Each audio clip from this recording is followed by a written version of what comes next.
this is last topic of unit 4, that is differential amplifier using op-amp. Operational amplifier को use करते हम differential amplifier बनाएंगे। First unit में पढ़ा है कि डिफरेंशियल एम्पलीफायर होता क्या है। डिफरेंशियल एम्पलीफायर इनपुट के डिफरेंस को एम्पलीफाई करके देता है, तो हमें क्या मिलेगा, आउटपुट में इसका डिफरेंस मिलेगा। हम क्या बना रहे हैं, एक तरह से सबट्रैक्टर बना रहे हैं op-amp को यूज़ करते हुए। तो op-amp can be used as a differential amplifier. The circuit for differential amplifier using op-amp is shown as this. ठीक है, इसमें हम V1 पे भी इनपुट देंगे और V2 पे भी इनपुट देंगे, बट करंट जो हम यहाँ पे मेज़र करवा रहे हैं या जो करंट हम यहाँ पे स्पेसिफाई करवा रहे हैं वो है I1 और I2।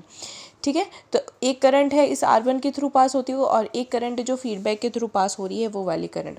This circuit also function as subtractor where output will be equal to difference of input. Output जो होगा वो इनपुट के डिफरेंस के बराबर होगा। तो from above figure we find that here we have applied two inputs V1 and V2। हमने दो इनपुट अप्लाई किए हैं V1 and V2। Since the input impedance of op-amp is infinite, hence no current enters into the op-amp। हम जानते हैं कि op-amp का अंदर का जो रेजिस्टेंस है वो बहुत ज़्यादा होता है, उस वजह से करंट जो है I1 करंट वो अंदर पास ना होके सीधा क्या होती है, फीडबैक रेजिस्टर से होते हुए बाहर चली जाती है। तो हम कह सकते हैं कि ये I1 करंट और I2 करंट एक दूसरे के बराबर हो जाएगी। तो I1 current is equals to I2 current. यहाँ हमने फिर KCL अप्लाई किया है, तो V1 minus E1 divided by R1 ये I1 करंट हो गई, और E1 minus VO divided by R2 हमारी I2 करंट हो गई। इन दोनों को हमने इक्विवेलेंट रख दिया। उसके बाद हम इसको सॉल्व कर लेंगे। सॉल्व करने पे ही हमारा E1 1/R1 plus 1/R2 is equals to V1/R1 plus V0/R2। LCM लेके दोनों को सॉल्व करने पे हमारे पास में लास्ट E1 कुछ इस तरीके से मिल जाएगा।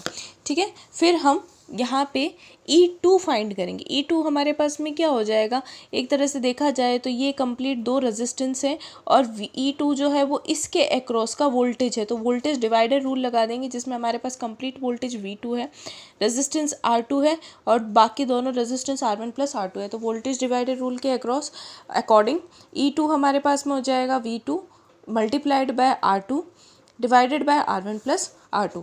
और वर्चुअल ग्राउंडिंग के कंसेप्ट से हम जानते हैं कि जो भी इस पॉइंट पे वोल्टेज होगा वो उसके बराबर होगा, तो E1 E2 के बराबर हो जाएंगे। तो यही हमने by concept of virtual grounding the input terminal of op-amp are at the same potential, दोनों सेम पोटेंशियल पे होंगे, तो E1 is equals to E2। तो E1 और E2, E1 हमारे पास में, E2 हमारे पास में, दोनों की वैल्यूज़ को इक्विवेलेंट रख दिया हमने। उसको आगे सॉल्व करने पे हमें एट द एंड ये वाली चीज़ मिल जाएगी।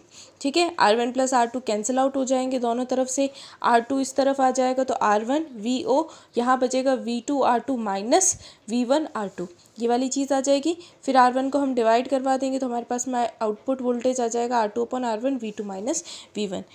Then output is proportional to the difference of input, hence the given circuit work as differential amplifier। तो हमारा जो given circuit है वो differential amplifier की तरह वर्क कर रहा है। At the last, if R2 और R1 दोनों बराबर हो जाते हैं तो हम कह सकते हैं output voltage is equals to V2 minus V1। ठीक है, तो ये हमारा एज अ सबट्रैक्टर वर्किंग कर रहा है। इसके अलावा किसी भी टॉपिक में आप लोगों को कोई भी डाउट है तो आप फ्री हो मुझे कभी भी पूछने के लिए। Thank you.